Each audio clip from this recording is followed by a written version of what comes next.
Hello students, ఘన పదార్థాల కలయిక ఉపరితల వైశాల్యం గురించి మీరు ఇంతకు ముందు సెషన్లో తెలుసుకున్నారు. ఈరోజు మనం ఘన పదార్థాల కలయిక వాల్యూమ్ను చూడబోతున్నాం. మునుపటి సెషన్లో రెండు ప్రాథమిక ఘన పదార్థాల కలయికతో తయారైన ఘన పదార్థాల ఉపరితల వైశాల్యాన్ని ఎలా కనుక్కోవాలో చర్చించాం. ట్రక్ కంటైనర్కు అవసరమైన పెయింట్ను లెక్కించటం లేదా ప్రత్యేకమైన బహుమతి పెట్టె కోసం చుట్టే కాగితాన్ని నిర్ణయించటం వంటి ఆచరణాత్మక అనువర్తనాలను మనం తెలుసుకున్నాం.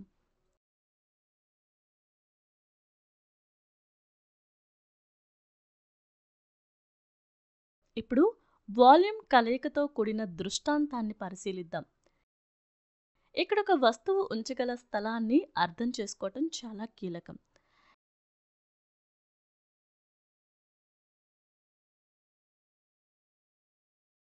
క్యాప్సూల్ గురించి ఆలోచించండి. ఇది కేవలం ఒక సాధారణ ఆకారం కాదు. ఇది ఒక సిలిండర్ మరియు రెండు అర్ధగోళాల లక్షణాలను మిళితం చేస్తుంది.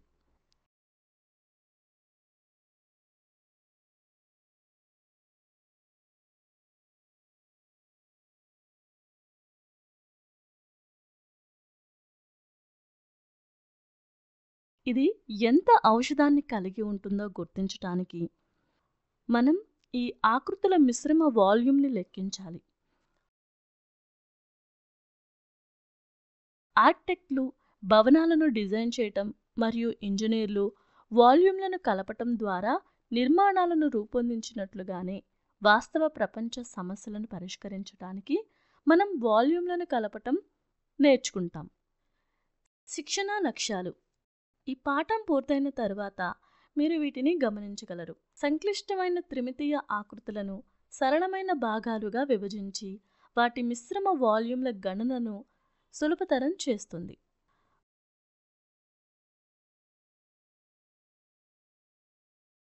వాటి వ్యక్తిగత భాగాల వాల్యూమ్లను సంగ్రహించటం ద్వారా మిశ్రమ బొమ్మల మొత్తం వాల్యూమ్ను గణించటం.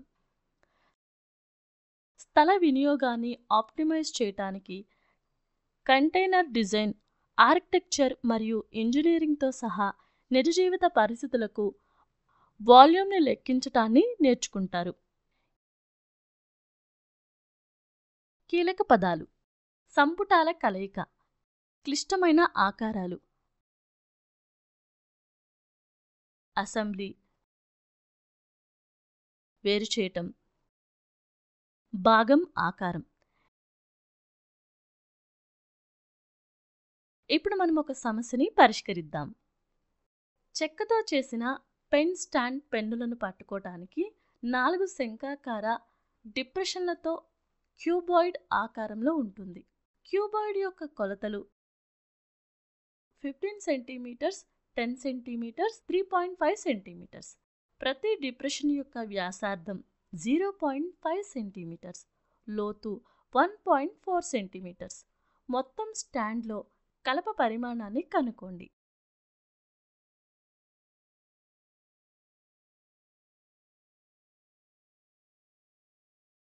సొల్యూషన్. క్యూబాయిడ్ యొక్క కొలతలు 15 centimetres into 10 centimetres into 3.5 centimetres.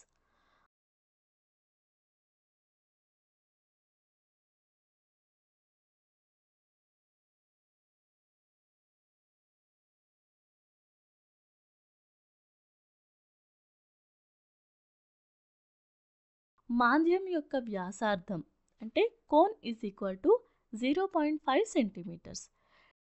Depression cone యొక్క లోతు అంటే ఎత్తు ఈజ్ ఈక్వల్ టు 1.4 సెంటీమీటర్స్.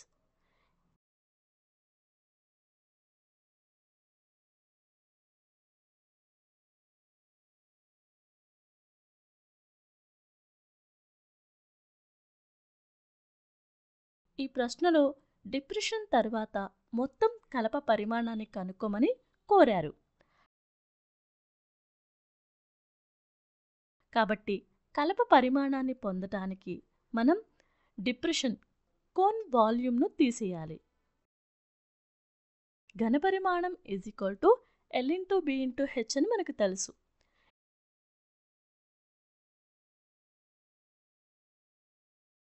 ఇప్పుడు ఫార్ములాలో వాల్యూస్ని రీప్లేస్ చేస్తే 15 ఇంటూ 10 ఇంటూ 3.5.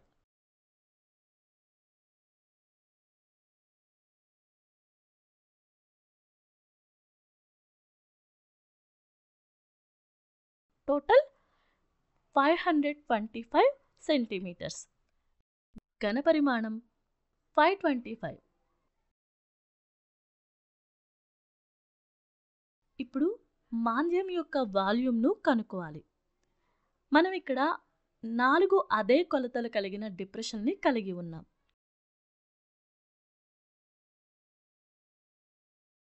కోన్ వాల్యూమ్ ఎంత? 4 ఇంటూ 1/3 ఇంటూ πr²h. ఇప్పుడు ఈ ఫార్ములాలో వాల్యూస్ని రీప్లేస్ చేస్తే ఫైనల్గా మనకి ఎంత వస్తుంది?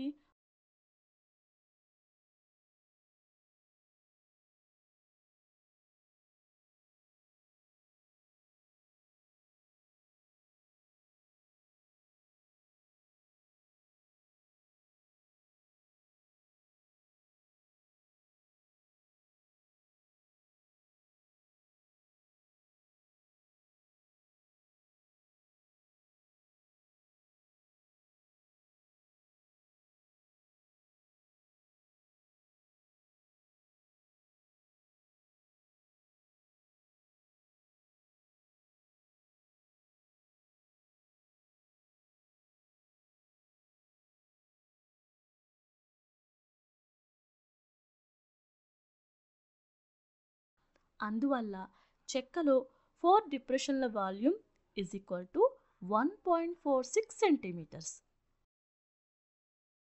మొత్తం చెక్క stand volume is equal to cuboid volume minus 4 డిప్రెషన్ల వాల్యూమ్లు is equal to 525 minus 1.46. So finally 523.54 centimetres.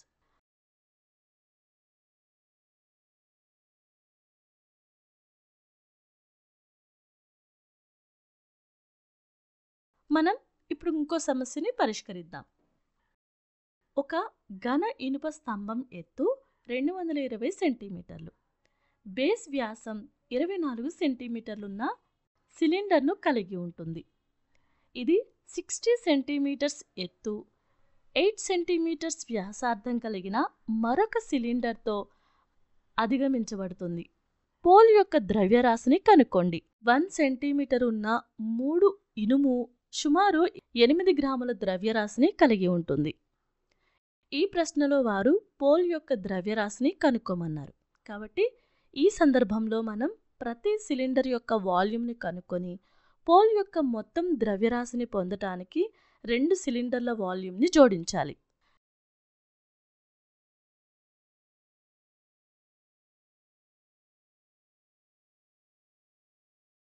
పెద్ద సిలిండర్ R యొక్క వ్యాసార్థం 12 సెంటీమీటర్స్.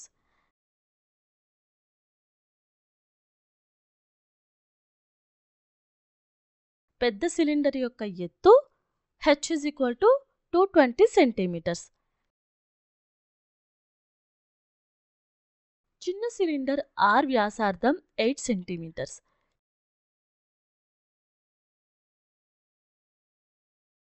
చిన్న సిలిండర్ ఎత్తు h = 60 centimetres. Cylinder volume = πr²h అని మనకు తెలుసు. ఇప్పుడు ఫార్ములాలో పెద్ద సిలిండర్ విలువలను ప్రత్యామ్నాయం చేయండి. πr²h.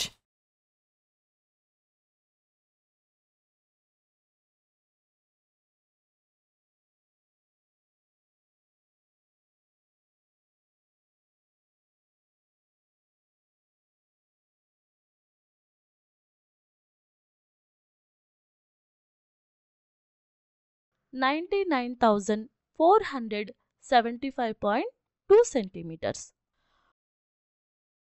ఫార్ములాలోని విలువలను రీప్లేస్ చేయటం ద్వారా సిలిండర్ వాల్యూమ్ని కనుక్కోవచ్చు. చిన్న cylinder volume is equal pi r square h. So వాల్యూస్ని రీప్లేస్ చేస్తే 3.14 ఇంటూ 8 ఇంటూ 8 ఇంటూ 60.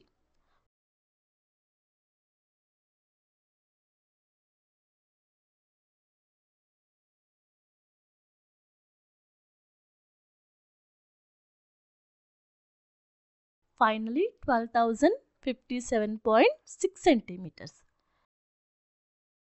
సిలిండర్ మొత్తం వాల్యూమ్ ఈజ్ ఈక్వల్ పెద్ద సిలిండర్ ప్లస్ చిన్న సిలిండర్.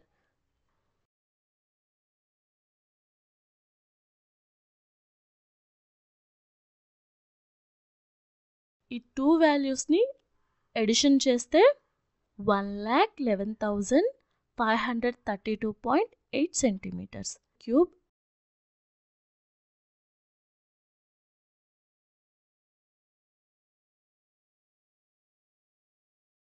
ఇప్పుడు మనం పోల్ యొక్క ద్రవ్యరాశిని కనుక్కుందాం.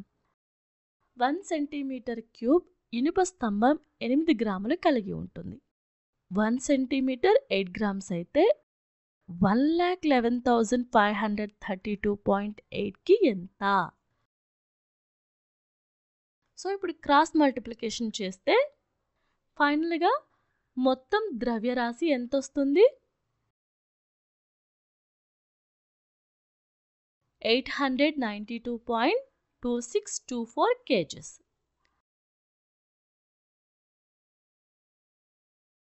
స్టూడెంట్స్, ఈరోజు మనం నేర్చుకున్న విషయాల్ని మరొకసారి రిపీట్ చేద్దాం. ఘన పదార్థాల కలయిక యొక్క వాల్యూమ్ను కనుక్కున్నప్పుడు ప్రతి ఘనపు వాల్యూమ్ను విడిగా లెక్కించి ఆపై వాటిని అవసరమైన విధంగా జోడించి లేదా తీసేయాలి. యూనిట్లపై శ్రద్ధ పెట్టాలి. గణనాల అంతటా అవి స్థిరంగా ఉండేలా చూసుకోవాలి. ద్రవ్యరాశి ఈక్వల్ టు సాంద్రత ఇంటూ వాల్యూమ్ సూత్రం. వాల్యూమ్లను లెక్కించటం ద్వారా స్థలాన్ని ఎలా ఆప్టిమైజ్ చేయాలో అర్థం చేసుకోవటం అనేది వాస్తవ ప్రపంచ సమస్యలను పరిష్కరించడానికి వర్తించే విలువైన నైపుణ్యం. వాస్తవ ప్రపంచ అనువర్తనాల్లో డిజైన్, నిర్మాణం మరియు మెటీరియల్స్ ఆప్టిమైజేషన్కు సంబంధించిన ఆచరణాత్మక సమస్యలను పరిష్కరించడంలో జ్యామితి కీలక పాత్ర పోషిస్తుంది.